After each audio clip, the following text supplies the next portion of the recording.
Thanks for joining us from the Ohio AgNet Voice You Know with the News You Trust studio, sponsored by BASF, where you can count on the trusted performance of Allevo's seed treatment to protect your soybean crop.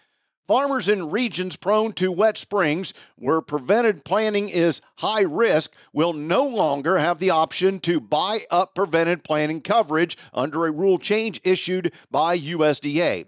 Now, the Federal Crop Insurance Corporation last Friday published a rule in the Federal Register dubbed Expanding Access to Risk Prevention that made several changes to insurance policies, some of which were part of the One Big Beautiful Bill Act, while others were framed as streamlining or deregulation moves. The FCIC sets crop insurance rules for USDA's risk management agency to administer.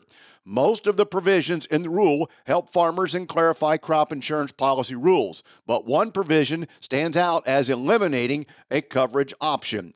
The rule eliminated the ability of farmers to increase their prevented plant coverage, and the rule makes a point of noting that change was made because the buy-up coverage is mainly benefiting farmers in the Dakotas, seeing a plant in the prairie pothole region where the majority of prevented plant crop insurance payments are made.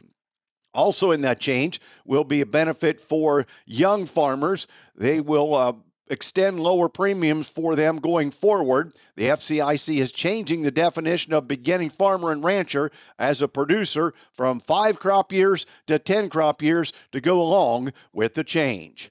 Today's weather brought to you by Seed Consultants. Simply better performance online at seedconsultants.com. Here's the forecast. Chilly through the day today. I'm Chief Meteorologist Ryan Martin. Let's take a look at your forecast update. Arctic high pressure is trying to move in from the west and north.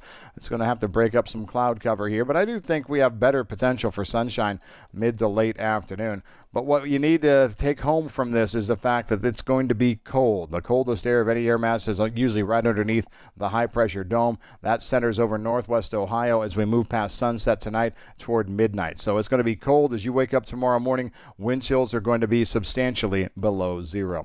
Seeing a few more clouds try and sneak in as we move into the weekend, but no major weather disturbances coming this way. Clipper to the west dies before it gets to us on Sunday. So I think just clouds off and on. And then next week starts with high pressure before snow systems. 2 of them come through Tuesday, Wednesday, Thursday.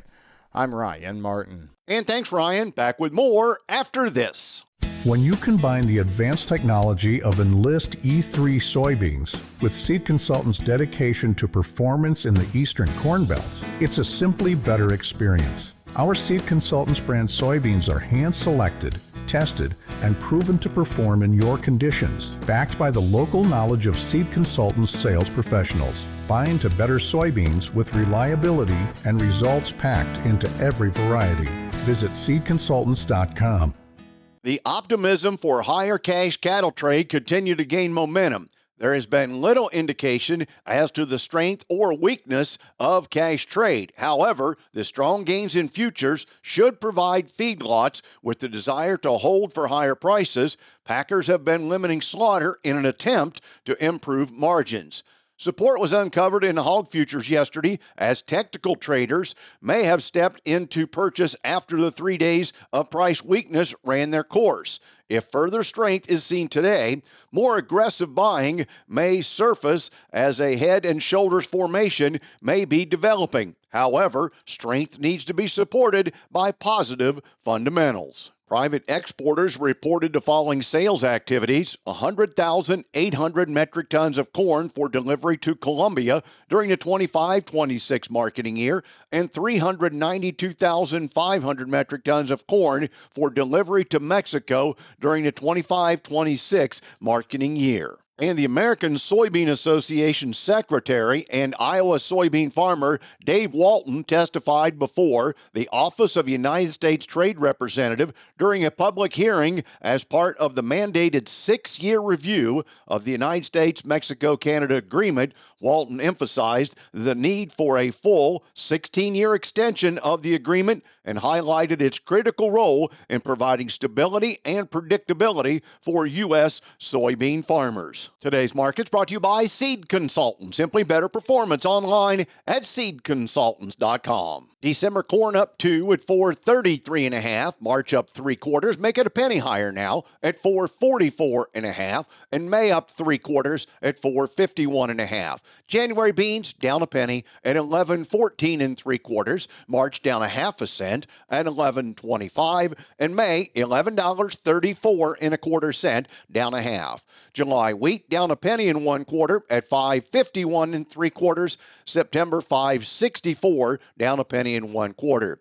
In livestock, December cattle $220.82, up $1.87. February's up $1.95.